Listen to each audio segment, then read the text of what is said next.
Welcome into episode 399 of the Skate Podcast. I'm Brian DeFelice, joined by Bridget Prue and Scott McLaughlin. Bridget and Scott, we have a couple of back-to-back games to discuss on this episode, plus much more. The Bruins get a 3-0 shutout win over the Minnesota Wild back in Boston. Of Boston's 27 wins this year, 6 of them have been shutouts. So if we want to talk about the polarity of a team, there's that, and we can definitely talk about that game. We will. But more recently, they fell to the Rangers at Madison Square Garden, an opportunity to get 4 out of 4 points against them with a lead in the third period. And they find a way to lose, not only lose, but lose in regulation, which is not ideal when you're talking about the Rangers as one of the teams fighting with the Bruins for that last wild card spot. For our opening shifts, I will go first and just quickly emphasize the importance of special teams. We've talked about it all year, it seems like. We talked about it last episode. I talked to you guys and listeners about where this Bruins team stacks up in the special teams arena compared to other teams throughout the Bruins franchise history. And they have the worst penalty kill, I'll reiterate, since the 1978-79 season. And their power play is as bad as it's been since 2001. And we talked about if they want to make the playoffs, these areas have to improve because in 2025, it is a special teams league. Well, you have a 2-1 lead against the Rangers.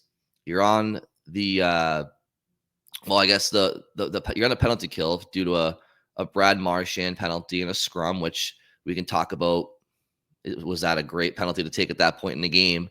But just as the penalty expires, literally just as it expires, the Rangers score. It's one of those goals where it's not officially a power play goal, but the setup was still intact, so it kind of was. And then, of course, the Bruins on the power play, they go 0 for 3, and the game-winning goal is a shorthanded goal scored by the Rangers on the Bruins power play, a tale as old as time. And so these special teams metrics that have been ailing the Bruins all year come to the forefront against the Rangers and reemphasizes to everybody why special teams is so detrimental to this team.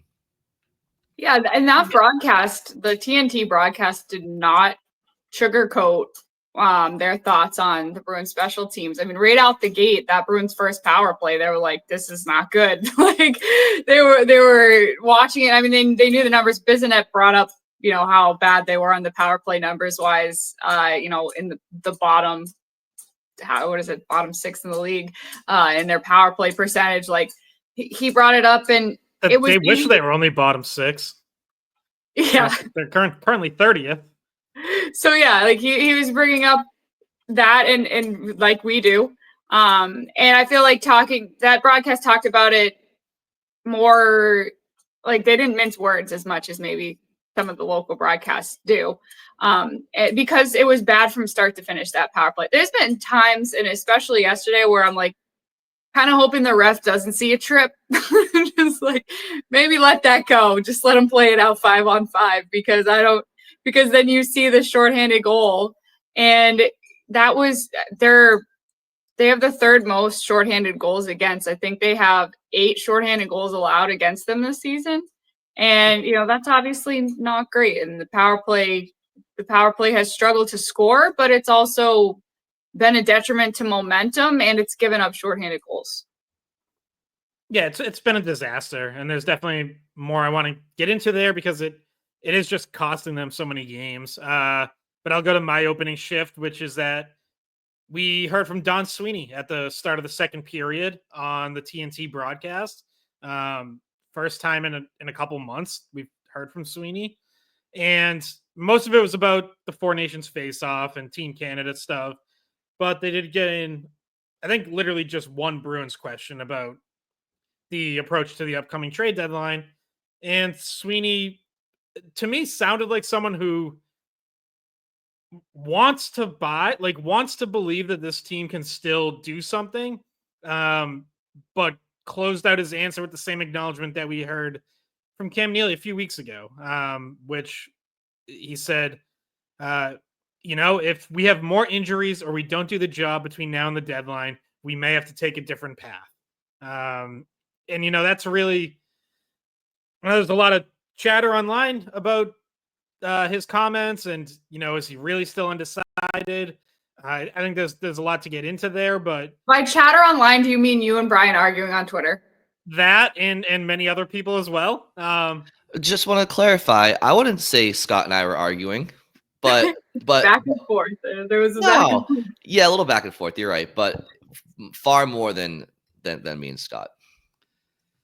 Yeah, so I know we'll get into those more, but obviously, again, I didn't find anything about his comments super surprising, but it is just, now it's both of the main players in management, Cam Neely and Don Sweeney, acknowledging the possibility of, whether it's Neely's 2 paths or Sweeney says a different path. Like, we know what that means. That's selling, retooling, whatever you want to call it.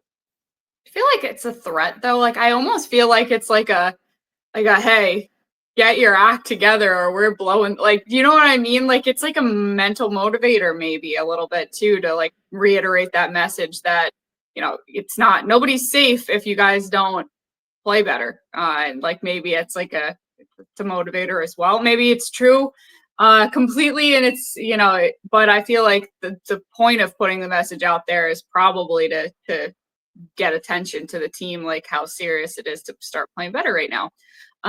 So we'll get more into that, but my opening shift, guys, because we didn't talk about the Minnesota game at all, was like, there were a lot of positives that we saw in that game. And then obviously the Rangers game, you're struggling to find those same kind of positives. But like you mentioned right off the top, Brian, Swayman got a shutout. He looked good. The team looked good. I didn't feel like Minnesota was in control of that game really at all. And you see McAvoy score 2 games in a row. Pastrnak just continues his streak of dominance. Patra put together 2 good games in a row with 2 assists in each of those games. He didn't look as great against the Rangers. He made some mistakes there for sure. But he also, in the first period, did have some good puck possession, like not all negative for him in the Rangers game. But I was just trying to find some positives from the last 2 games because I do feel like we saw some good things. Like when the Bruins can get their defensemen scoring, that's a good thing.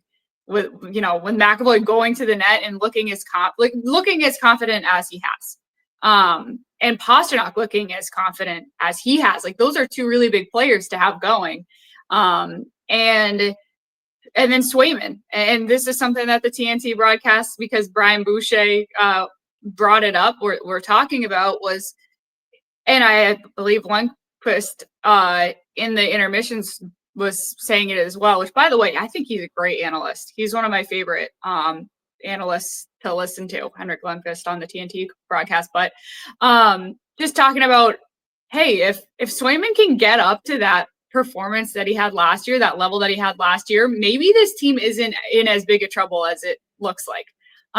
So like some of the pieces are coming together.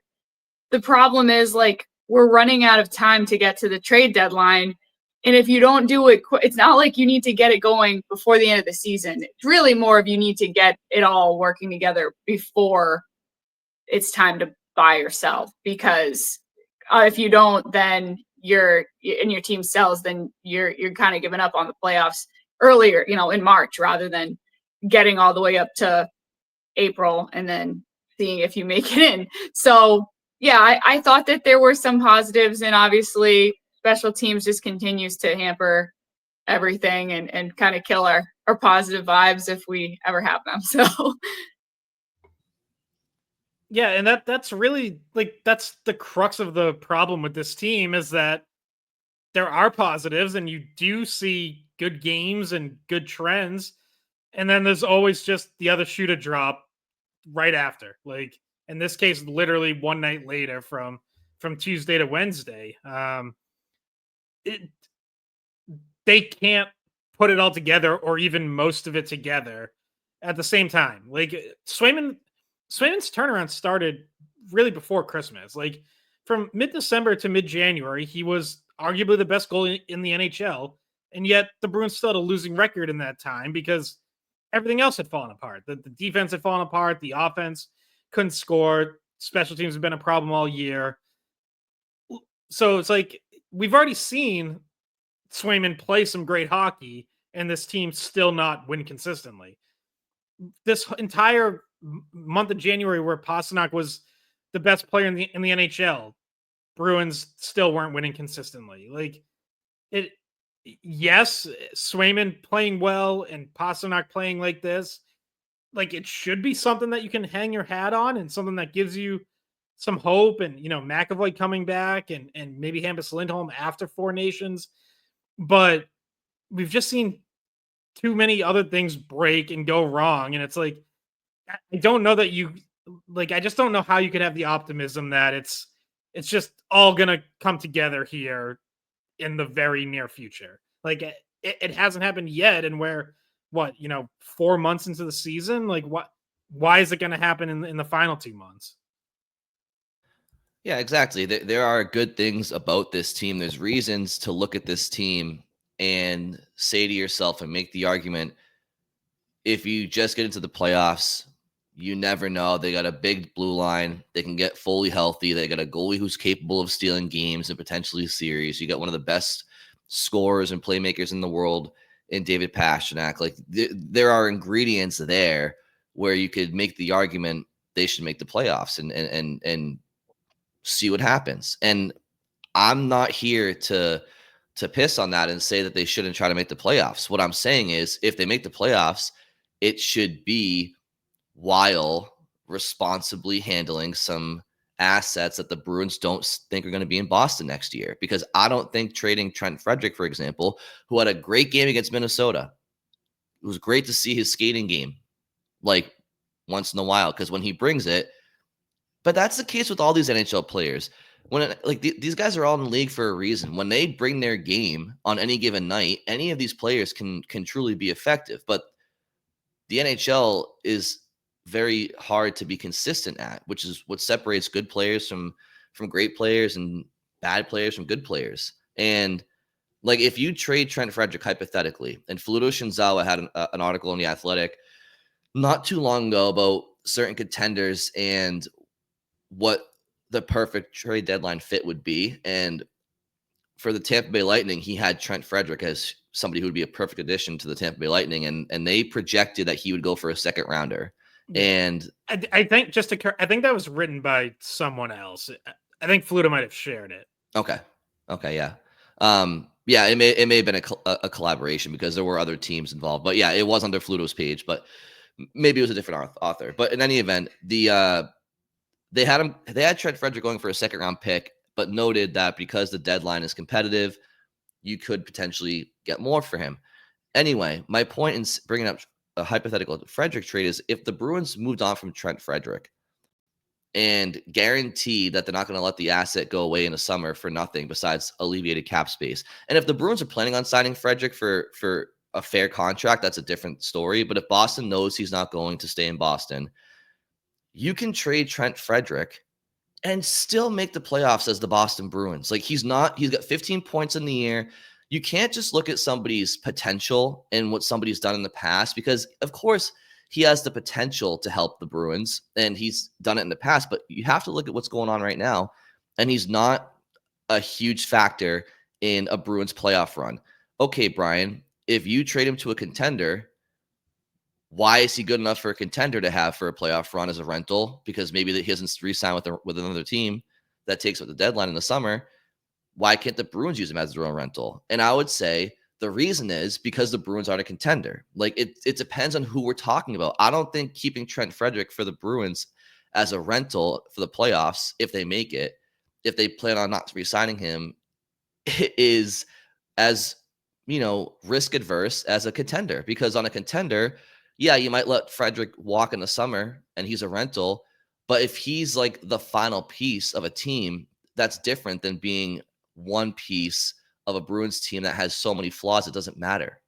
And so this kind of gets us into Sweeney's comments, and I'll let you guys take over. But that's the big distinction with me is like, I'm not sitting here saying they shouldn't try to make the playoffs. I'm just saying in doing so, you need to have you need to responsibly handle your assets. And I think that both can be done.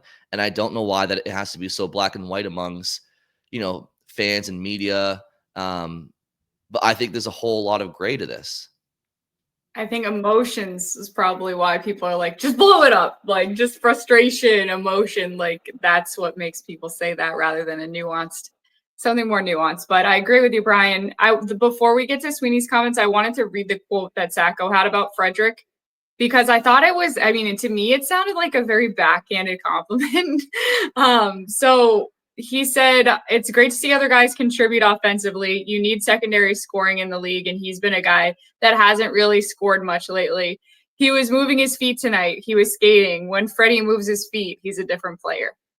So basically, like, oh yeah, he had a great night in Minnesota, and he was basically, that's how we want him to play all the time, but he's just has not brought it consistently. Really, I would probably go even further than saying it's inconsistent. It's just kind of been non-existent most of the season. So yeah, it was a backhanded compliment, but I don't know why someone like Frederic can't just move his feet every night, like it's a mental thing. Yeah, I mean, it's a little bit of a backhanded compliment. It's also just an honest assessment of the way Trent Frederic has played. Like, because Sacco's exactly right. Like, what you saw against Minnesota, that is what Trent Frederic can be. And it just hasn't been there enough. And, but it's also like, it's those kind of games and it's the past history that would still make him valuable to a contender. As Brian was saying, like, we view Trent Frederic as a disappointment this season because he had 18 goals, 40 points last year. And we were all expecting or hoping that there'd be another step up this year, even if it's not a huge one. Maybe you get to top 20 goals for the first time, get to 45 points, maybe push 50. And obviously he's not going to be anywhere close to that. But other teams might still look at him and be like, well, we could use a little physicality in our bottom six and, maybe throwing him into a playoff race, a true contender energizes him. And they might view him, they might even just be considering him for a fourth line role instead of third line role, which is what, the Bruins have needed. Like, they expected and were kind of banking on Trent Frederic being a good third liner. And he at times has been, but certainly not consistent enough. So, I remember, like, we were talking about last year, even coming into the season, like, could he be the best player on your third line and kind of a guy who drives that line? And that obviously hasn't happened. But another, a contender doesn't need him to be that. Like, he can be a fourth liner or bounce between fourth and third line and still bring some things that a contender wants and sees value in. Yeah, exactly. And so these are all things that we need to be talking about. And is this a good time to now bring up the Sweeney comments? Sure. Okay, so Scott, why don't you read off the transcript and we can get into it. Yeah, so he was asked just about, what the Bruins might do here over the next month leading up to the trade deadline. And Don Sweeney said, well, it's been a little unique for us this year, getting out of the gate, not as fast as we would like. We're in the middle of things. It's a tough exercise to sort of play both sides of the street, but that's almost every year what a general manager is required to do and test what's out there, what's available, how you can improve, hopefully. We have some areas we would like to, but we have to keep an eye.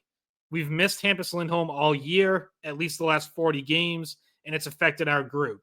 But everybody goes through injuries. You got to battle through it. Got to find a way while I'm out there trying to improve our club. If we have more injuries or we don't do the job between now and the deadline, we may have to take a different path.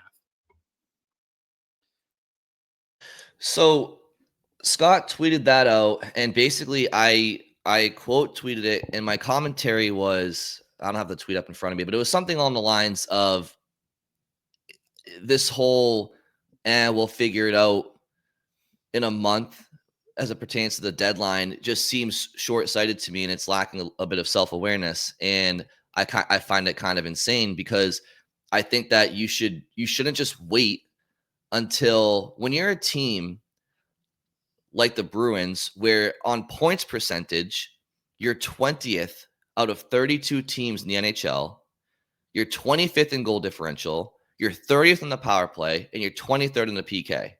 and you're somewhere in the 20s, probably in save percentage, when that's who the team has been this year. And by the way, we haven't even brought up David Pastrnak. Where would they be without him? Well, Brian, where would the Oilers be without McDavid? Sure, we can play the game for every team. Like, where would they be without the best player? I guess, but you guys get my point there. The Bruins lack depth.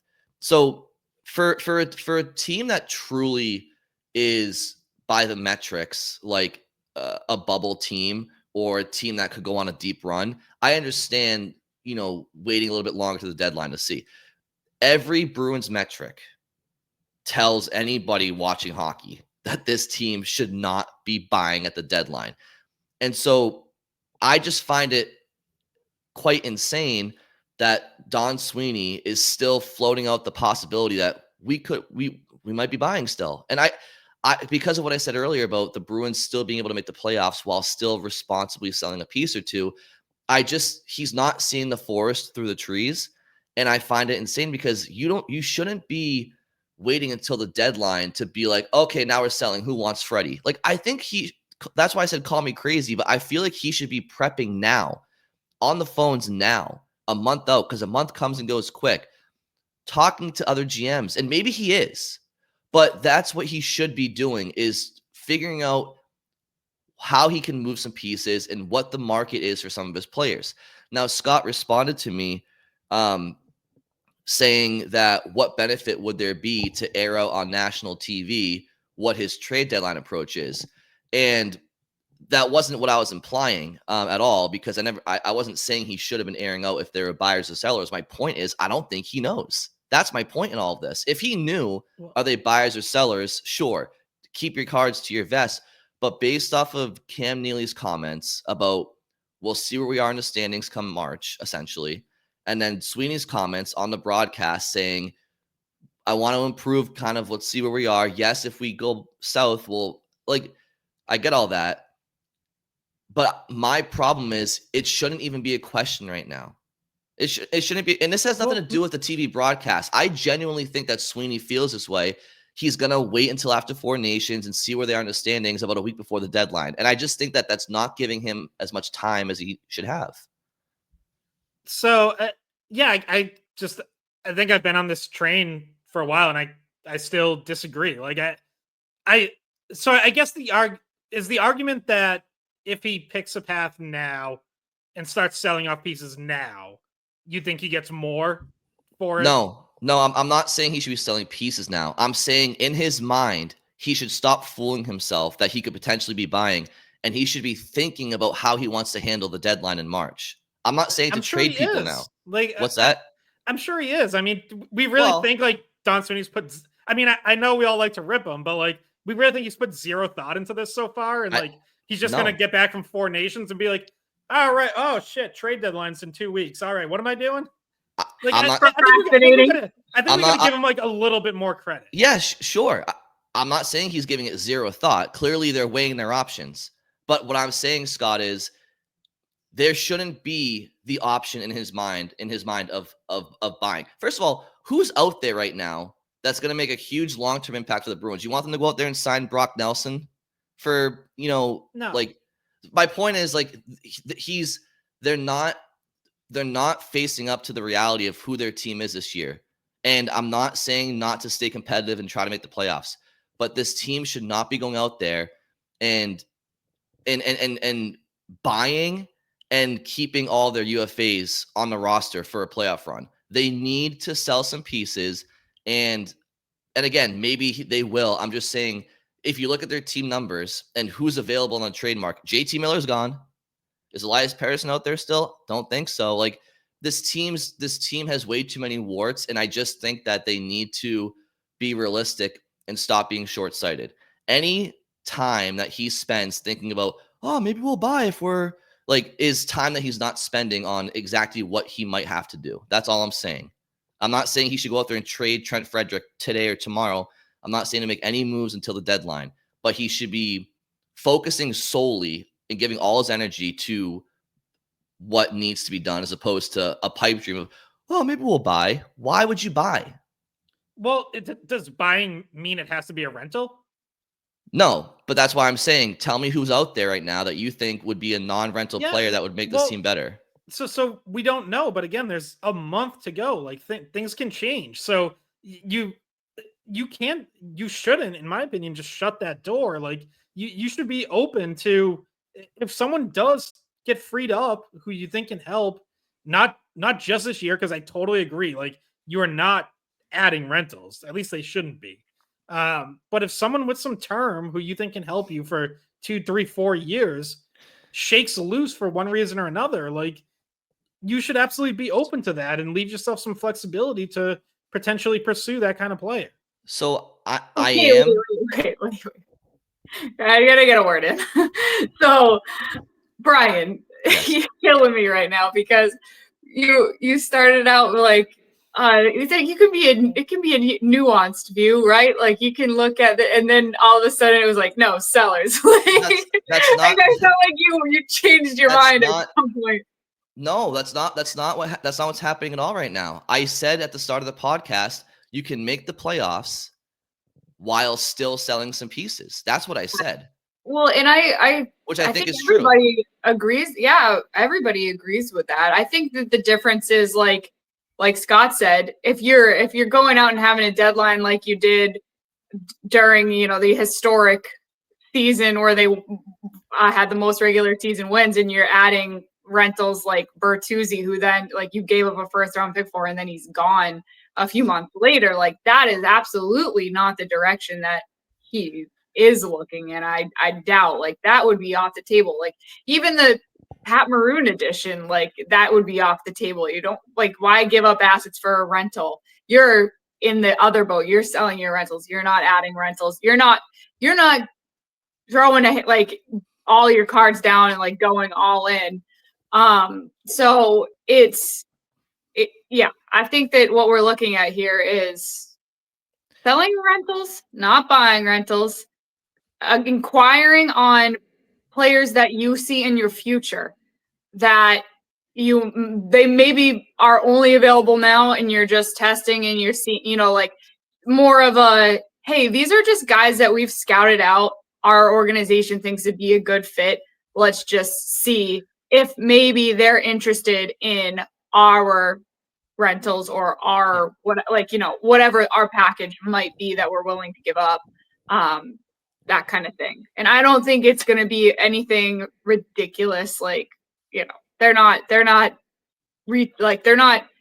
building in around, like, adding Orlov and like that was a completely different situation when you had the best team that you, like, wins wise, there has ever been. So yeah, and guys, I'm not saying that if there's a deal out there to be had for Dylan Cousins, for example, in Buffalo, not to consider acquiring him as a player now and in the future. But what I'm saying is, not everything has to, like, multiple things can happen at the same time. So I'm not, this whole idea of something can happen over the next month where there's a deal that happens that helps the team now and in the future. I'm not saying not to do that if it makes itself available. But in doing so, you also can simultaneously trade away a couple of players that you don't think you're re-signing, because that's just called asset management. So can a world be true where, say, Buffalo for some reason makes Dylan Cousins available and the Bruins get him, but they also trade Trent Frederick or, Justin Brazeau or some sort of, pending whatever that they don't think they're going to re-sign? All can happen. But what I'm saying is, I don't want the Bruins to look at some of their pending UFAs like a Trent Frederick, and I keep bringing up his name because he's kind of the obvious one right now. I mean, Brad Marchand's another one, but as Scott in his tiers wrote, he's a bit of a different category. But if there's a Bruins player that the Bruins don't think they're re-signing and they keep him, that's like them keeping that player as their own rental. And I don't think the Bruins should be in the rental business, whether it's somebody on their current roster or somebody else in the league. I think they need to manage their assets right now. That's all I'm saying.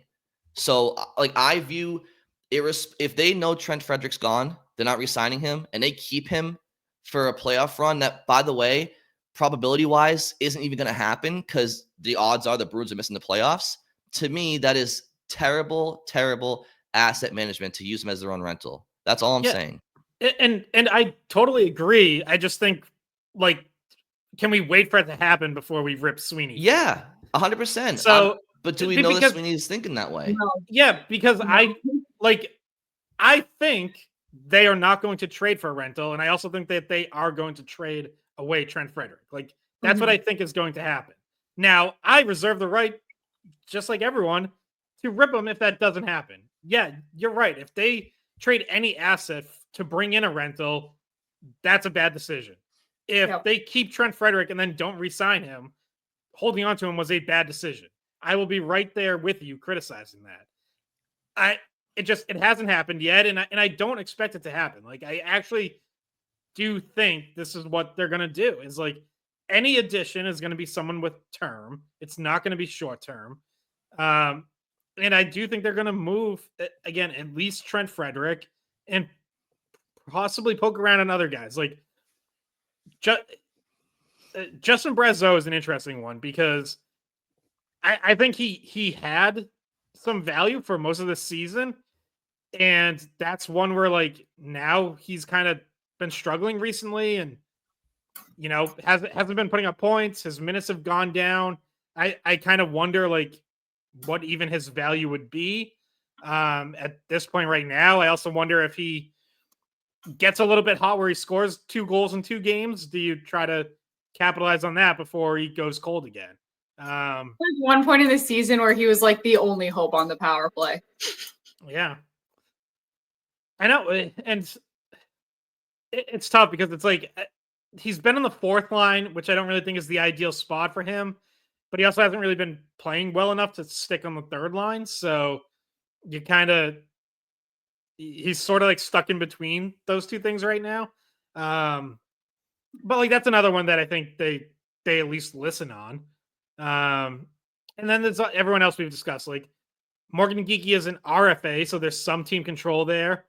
You could cash in, trade him at his, kind of like highest value, or you decide he's someone to keep around.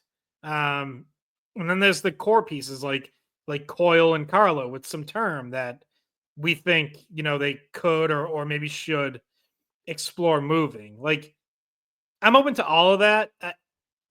I guess when it comes to the timing of it, I guess I'm not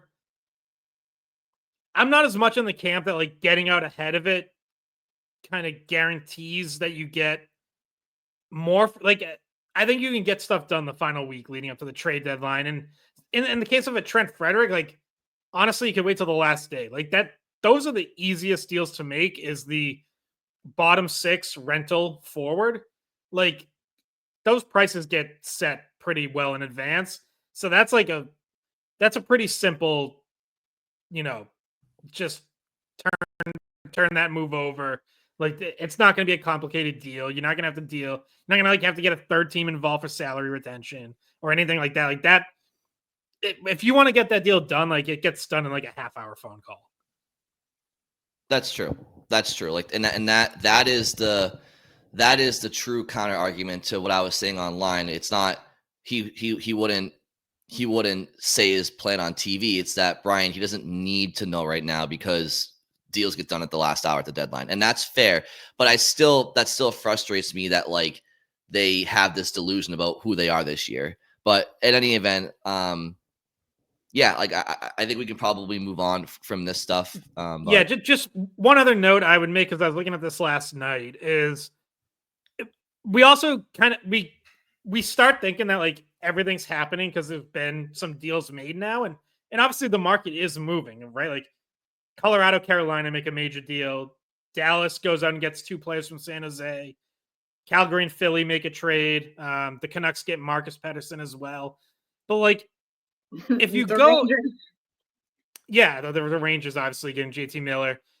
Like, if you go through the standings, though, it's like most of the true contenders and the teams at the top haven't made their move yet. So there are still a lot of buyers out there that haven't done anything yet. Like Florida, Toronto, Tampa, Ottawa, if they're going to buy, Washington, New Jersey, out west, Winnipeg, Minnesota, Edmonton, Vegas, LA.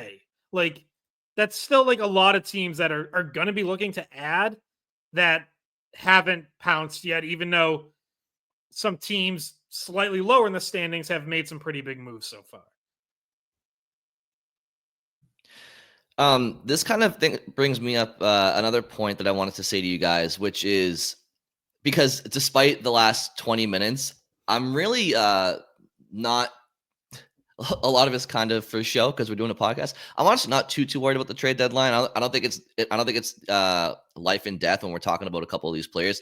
I just think that, you know, as a general manager, you have to properly manage your assets, and that self-awareness helps you do that. And I just don't want this Bruins team to be delusional, thinking that if we just get hot, we'll win a cup, because it's like that's not happening. But what I'm more worried about, not worried about, what I'm more fascinated about is if the Bruins can find a way to get creative in the summer, which is something that I think they absolutely should do.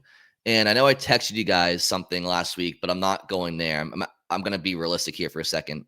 I was at the bean pot and I was like, what even? I don't even know how to answer. I had bean pot fever. I was watching Hagen zip up and down No, the lane. Oh God. It's the Dean pot, by the way. The Dean pot, yeah.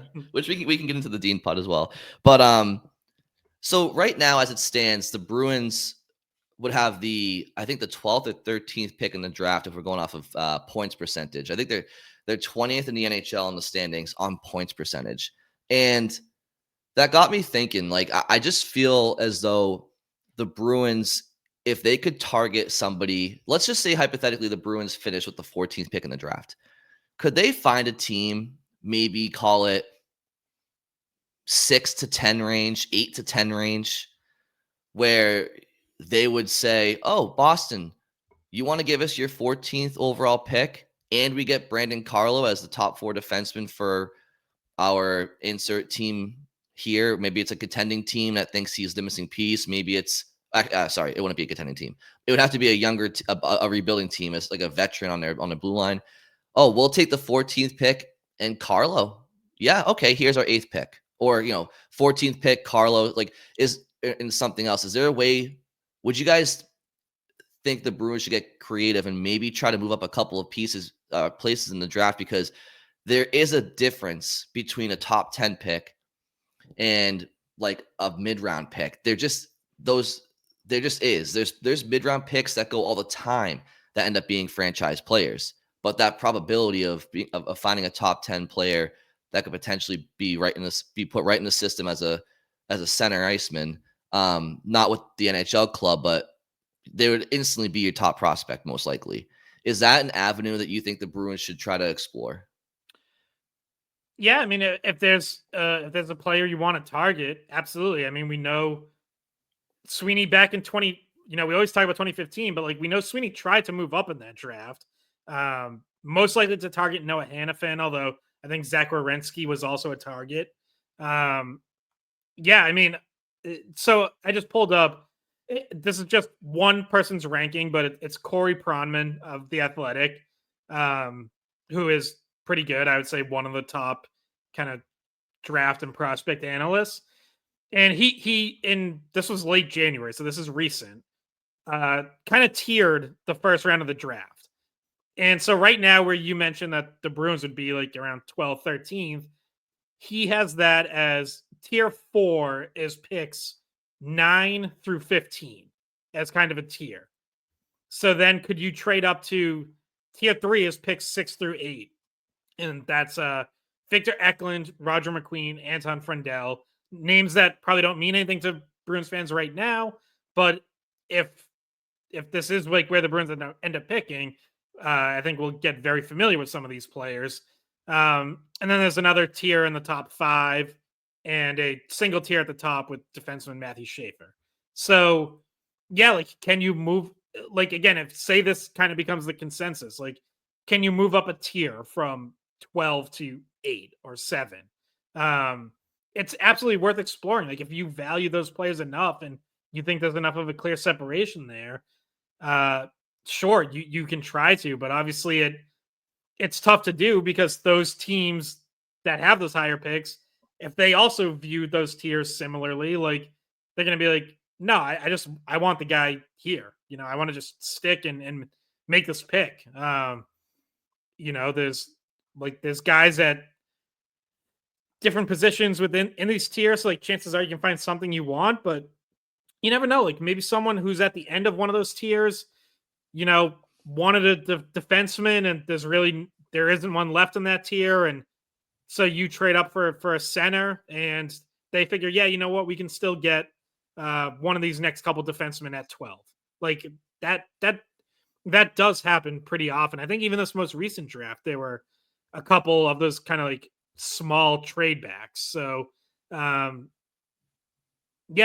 something like that will be in play when the time comes. Plus an NHL player with term, right? Like if a young team doesn't want to be all young lottery picks, and a 27, 8-year-old Brandon Carlo can be a young veteran presence on their blue line, like that's worth it too, with term. And by the way, like not for nothing, but I'm sure that when they would inquire about him, they'd find out that he is one of the like more vocal leaders and like a good locker room guy, and the value could be there as well in terms of just his general demeanor and his his leadership abilities that I think he has. So but when Brian texted us, it wasn't move up to this number 6 pick. It was like, could they go for 1? Like, could they get up to 1 or 2 in this draft? And like, what would it take to get that high? And yeah, it would take quite a bit to get up that high. And it's hard to imagine that it would be enticing to those teams that are at the top there that really need some, I mean, some of these teams have been picking in the top 5 for the last several years, like San Jose. So it's like, I know your thought was like, do they have their guys already? Especially centers, like, they got they got Smith, like, are they done now? Would they rather have, somebody that they could add that's, maybe more of a now guy that can teach these guys? I don't know. But yeah, I mean, I don't think they're getting Hagens. I think I put this idea in your head a few weeks ago. Did. I could joke. And then Brian was like, you know what? I like Hagens. I'm convinced because far too often I think I get pinned as the crazy one in this podcast, but I think you guys plant seeds in my head about something. You guys throw the grenade and you run away, and then it stews in my head for a couple of days, and then I tweet something about it or I say something on the podcast, and next thing I know, I'm like, wait a minute, but Scott said that to me 3 days ago. I'm like, where did I hear? Oh, that's right, it was the 2 on the podcast that are quietly, making me look crazy. But it's in all sincerity though, like right now, the Bruins, like I said, they would have a top 15 pick based on points percentage. And I just feel like this is actually objective. Everybody would agree with this. They desperately need a top 10 pick in their organization. And it's crazy because we're talking about how, they could potentially be a playoff team, but they're also not too far from the bottom of the league with certain draft picks. And they're actually, they're so close. Like I can kind of like, you can start to taste it. And it's like, okay, if you're packaging 14 and Carlo or, something like that to get 8, like, I think that's realistic. A team gets I want this team in the top 10, and it's not a pipe dream right now. It's for the first time in a long time. It's within reach, and I just think that they should try to find a way, because there are a couple of center icemen that are projected to go in the top 10, and like I don't know, like is it a sure thing? No, but as a top 10 pick, somebody who's got averaging almost 2 points a game in the OHL or something like that.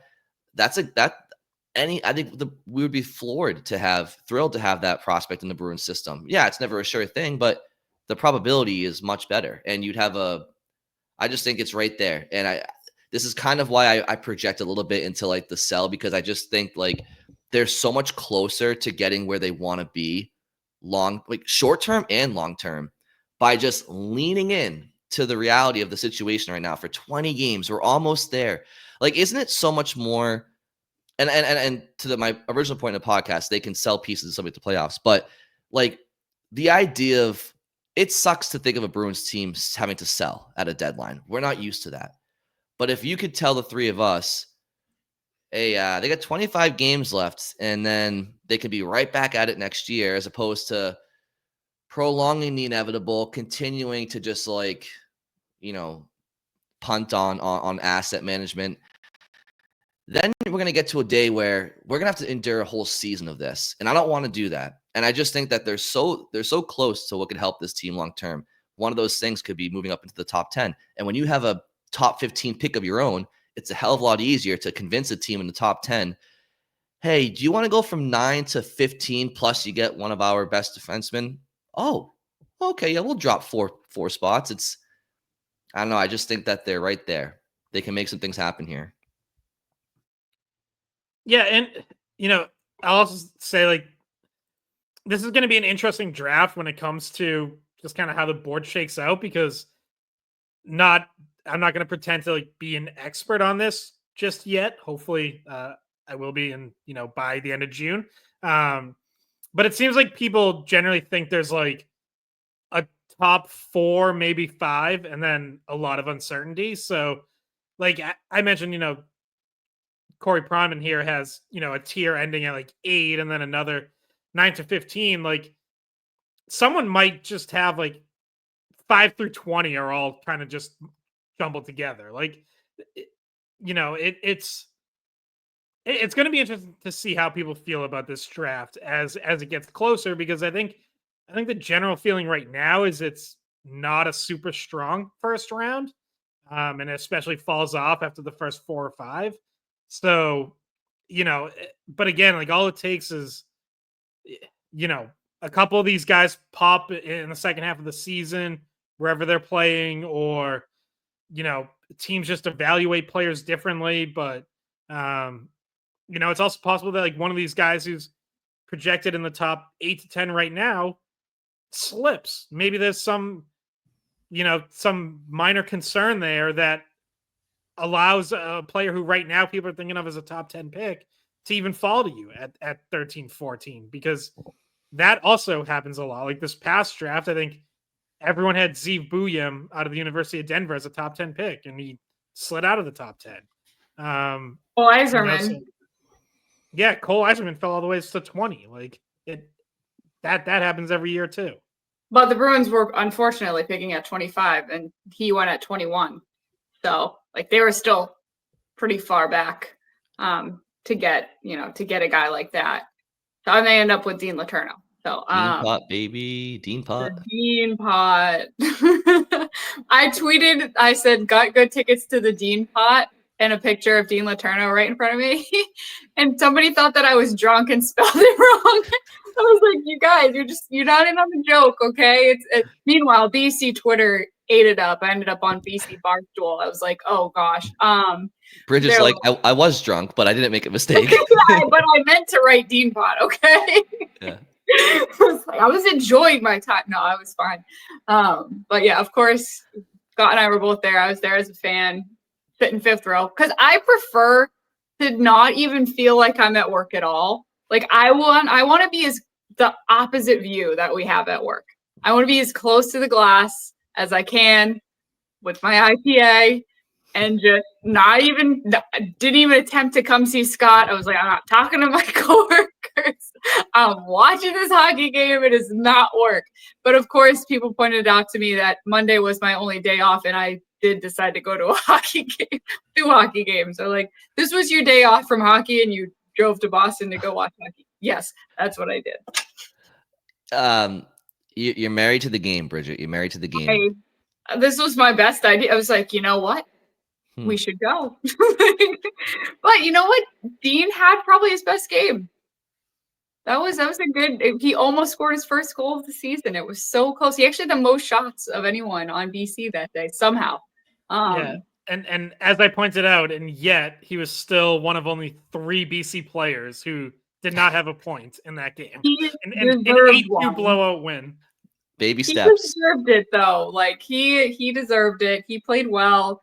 It's coming in the championship game. All right. Ooh. Monday. It's coming. Well, it's going to be hard for him to score when BU wins 5-0. So, Jesus, I knew that's where this was going.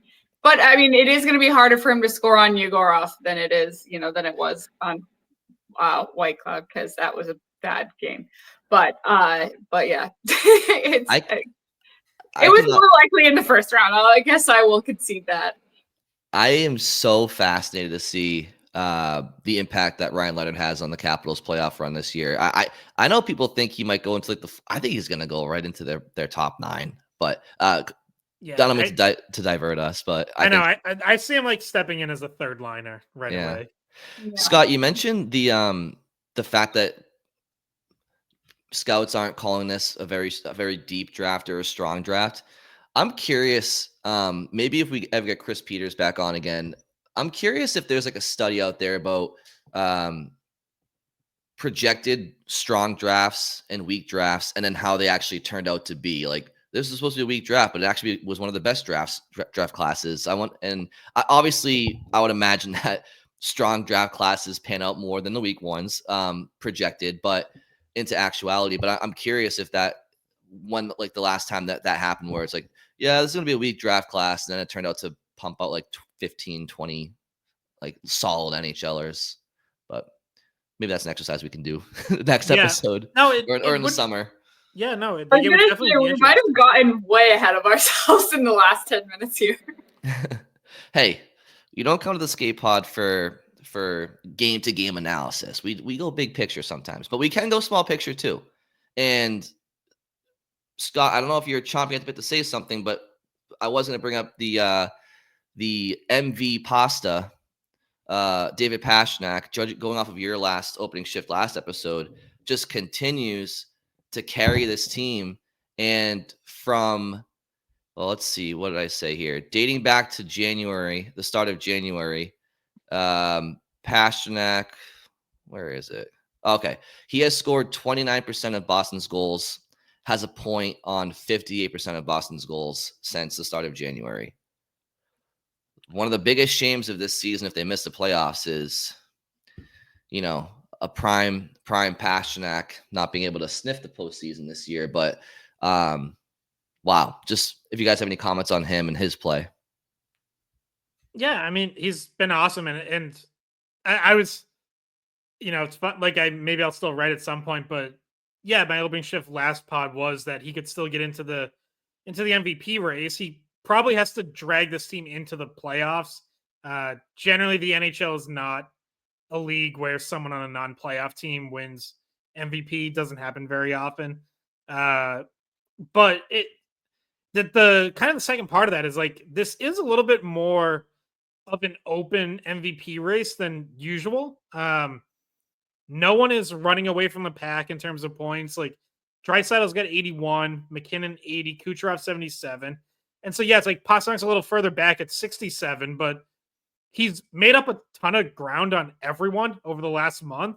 So it's like, I don't know, maybe he makes up even more ground. No one has more than 1.54 points per game right now. And last year, the league leaders were up at like 1.75. So it's just a more condensed pack. And like, then you also have like Quinn Hughes as a defenseman might be making a case, but he's banged up right now. So we'll see how that goes. This could be a goalie year. Connor Hellebuck is obviously having another incredible season. He's almost certainly going to win, unless he really falls off. He's going to win back-to-back Vezinas. Does it become a goalie MVP year? Like, it's a little bit more open than usual. So if Pastrnak were to keep this up and drag the Bruins into a playoff spot, like, you could certainly see him end up there. Yeah, 6th in the league in scoring. Quietly. I mean, not quietly. He wasn't even close for, in the first half. And it's crazy the ground he's been able to make up. And he's the player of the month of January, and yet the Bruins didn't dominate January. That's just the reality. So the one last thing that I wanted to bring up was Hampus Lindholm, because we are in /4 Nations. Because we only have a game left before 4 Nations. And then there's a big break for the guys who aren't playing. And so Hampus Lindholm won't make his return until after. So he's going to get another 2 weeks to rest, recover.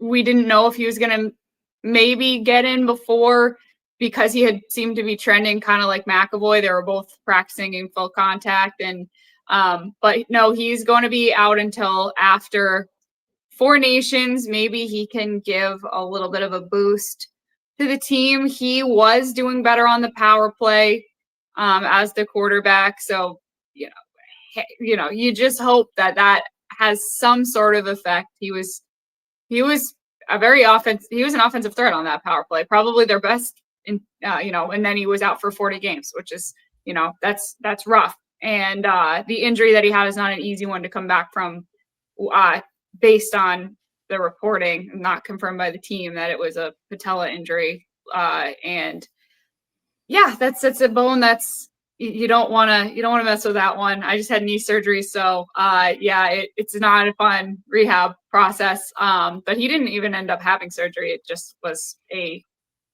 took time for it to heal.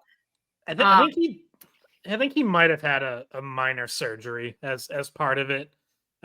He did confirm that it was a broken bone, though. He said that himself.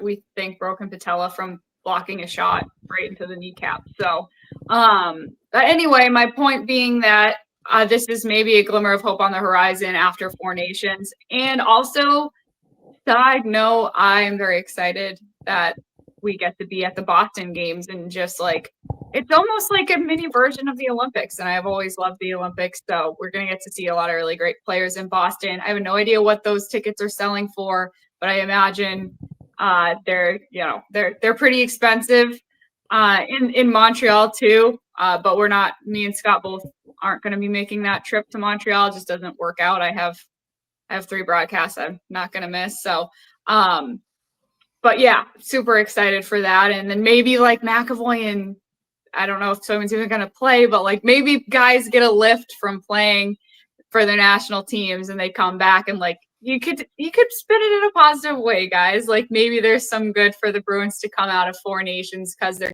getting Lindholm back, and maybe if guys have good tournaments, they're riding really confident coming back from it. So yeah, absolutely. And this kind of the Lindholm conversation, the Four Nations conversation, this all kind of goes to, what is a positive for this team, because despite, as mentioned, despite talking about, committing and selling a couple of pieces, like I don't say that hoping they miss the playoffs. I want them to make the playoffs. And how do you make the playoffs this year? Well, it's going to be great to see Hampus Lindholm back. And, Bridget, for the record, I thought you said Nutella, and so I've just been thinking of chocolate for the last 10 minutes. But I think you said patella injury. Is that what it's called? Yeah, no, nobody should injure their Nutella. That would be really sad. Now I'm hungry. I haven't eaten breakfast yet. So.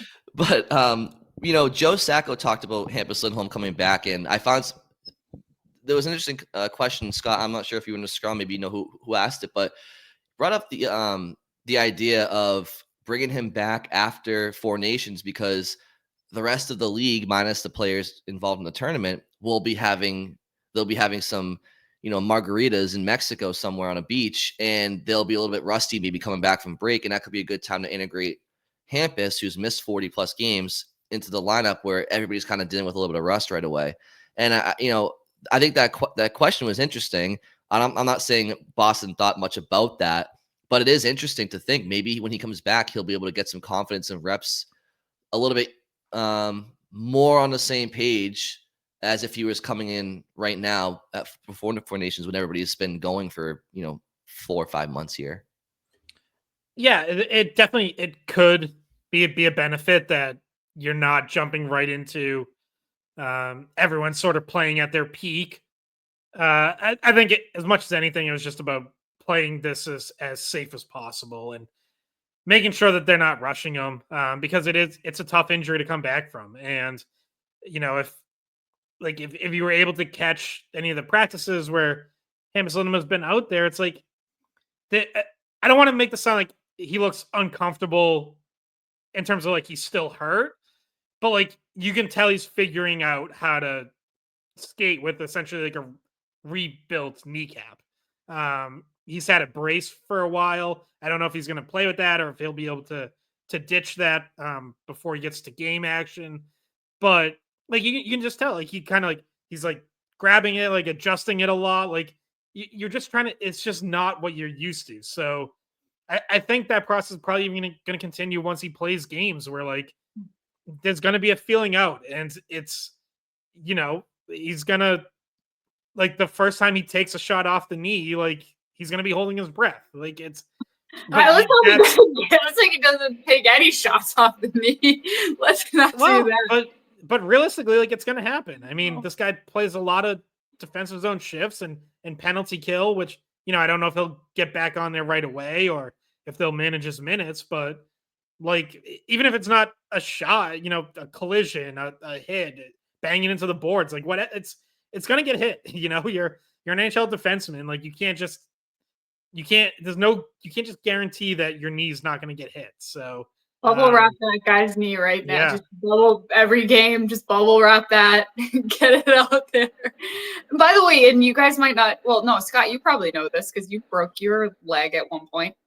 It's super numb. For like, I still can't feel like the full sensation in my knee since my ACL surgery in September. Like, you can touch it.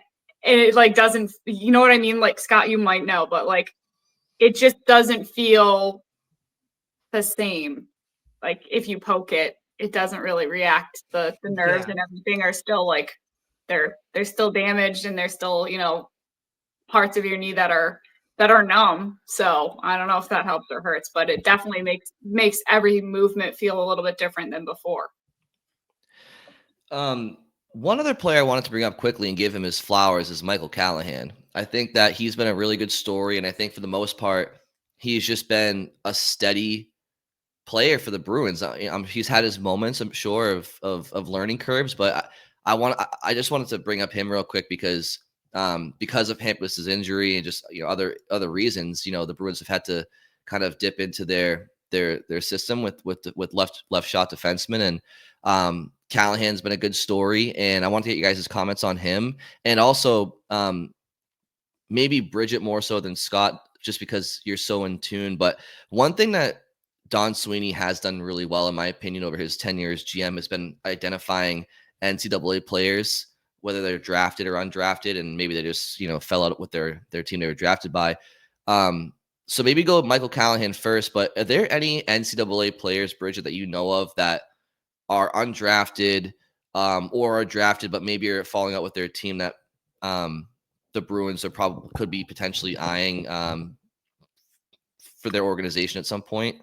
Well, the undrafted guys, it's kind of interesting because like I feel like UConn has a few undrafted guys that are pretty good, that have had good seasons, and I think that UConn only has like 5 guys because a lot of their high draft picks transferred out or went to play professionally now. And so I feel like UConn they should be looking at, and then BU, and I know Scott will probably bring this up, but this is probably someone that's going to be harder to get. I think people will be interested in Quinn Hudson, who is not drafted, who's had a good offensive year. But yeah, I guess there are plenty in Hockey East. I'll say that because that's where I spend most of my time. And they're at a lot of Hockey East games. I see them at the PC games. I see Adam McQuaid there. I see some of the other scouts that the Bruins have that we know. And I see Don Sweeney himself there. And he has been at BU games this year. Scott, you said you saw him there not that long ago. So yeah, I can see Scott's Googling the options here. Yeah, I know Quinn Hudson will definitely be one. I don't know if the Bruins would have interest in, but like Vinny Borghese at Northeastern plays a lot of minutes, but he's a smaller defenseman, which the Bruins kind of seem to be out on organizationally at the moment. But yeah, I'm sure there'll be guys that we can get into down the line. Just 2 quick last things I was going to mention is one, like this game on Saturday against Vegas is again, we all feel like, they're going to have to retool and they shouldn't buy, but like for the players on the team, this is a big game. Like how you go into this 2-week break, you know, if you win, then you're feeling good about it, and you've won 3 of 4, and you can feel kind of good about where you are. You lose, now it's 2 straight losses, and you know you're going into this break like just not feeling good about things. So, obviously a tough opponent in Vegas, so another national TV game, but again, for the players on this team, this is a big one. And then the other thing I was going to say is just to circle back to Four Nations. Like, I definitely find myself getting more and more excited about this the closer we get. Like, I'm sure people have probably seen it, but like highlights from the 2016 World Cup of Hockey have been making the rounds because that was the last time we got best on best international hockey, and of course, Bergeron and Marchand were such a big part of that win for Team Canada, including in the final game. Bergeron scores the tying goal, Marchand scores the winning goal. And so, like, just rewatching those highlights, it's like, oh, yeah, like, this rules. Like, I can't wait. Yeah. No, and I have mentioned my Sidney Crosby fandom in the past. And so, anytime he's in town, it's a good week for me and others. And I'm sure like there's certain guys that you only get to see that are playing out in the West Coast, like McDavid, that you don't see a lot, but people specifically buy tickets to Bruins games to see those guys. And now they can come watch them in arguably an even better situation where it's like all of the best condensed talent. So yeah, there's guys that you mark on the calendar. Oh, when are they going to be in Boston? And you'll get to see them for Four Nations. So you get a little bonus of maybe your favorite player coming into town. Speaking of which, I just saw that Sidney Crosby is on the ice for Penguins practice on Thursday morning. So he had been banged up in a recent game, and there seemed to be some questions there. So yeah, he needs to play Four Nations, I swear. One U.S. story to keep an eye on is Quinn Hughes, who I believe is nursing an injury with the Canucks. Obviously, Miro Heiskanen will be out of the tournament for Finland, which is a big blow. He's their top defenseman. We talked about Sweden's goaltending having injuries as well. And my opinion on Four Nations is that there's a lot of chatter out there about it's a gimmick and there's no history. Well, every tournament, for the most part, had no history when it first started, so that's obvious. But I think that going into this tournament, there's a lot of naysayers. I'll say that. I'm not one of them. My prediction is that this tournament will be looked back at fondly, in my opinion. I think the intensity will surprise people, and I think that I think people are expecting a lot of skill, but they're questioning how much intensity there's going to be, and I think that will pleasantly surprise people, and people will look back at this tournament and say, well, that was a lot of fun. Very much looking forward to the next one, where they probably have a couple of extra teams with more time to plan. And I know Marty Walsh was talking with the NHLPA. He was talking recently, I think it was on the Greg Hill show, and he talked about how for the next decade that they're hoping that between the Olympics and some World Cups of hockey that we'll have international best on best every 2 years. And I think that's awesome. Like, the NHL hasn't had best on best in a decade, dating back to the 14 Olympics. And obviously this tournament, is it completely best on best without the Draisaitl's and Pashnaks and others of the world that aren't being represented? No. So it's not best on best in the sense of the Olympics, but it's a step, and I'm looking forward to it very much.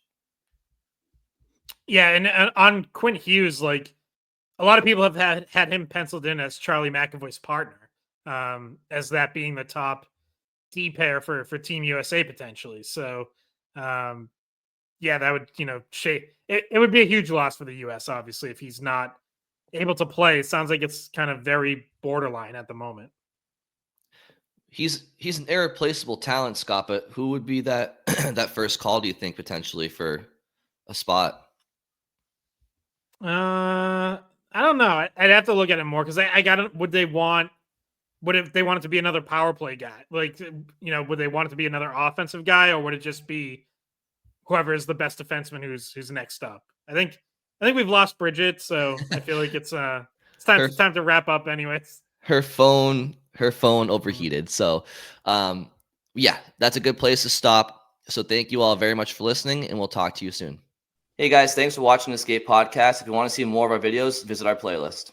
Not in front of a screen? You can listen to us on Spotify, Apple Podcasts, or wherever you get your podcasts. Don't forget to follow us on social media. And if you enjoyed this video, please don't forget to give us a thumbs up, subscribe to our channel, and leave a comment.